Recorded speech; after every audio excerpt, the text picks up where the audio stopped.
pagkain namin, ha? Paano na? Ano yan?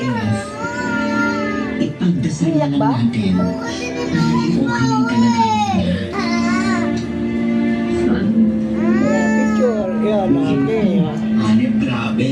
Taga may namantrata mo ulit si Muki. Ayan, Ako ang pagkasaludo sa panginginig ni Olive kay Kyla.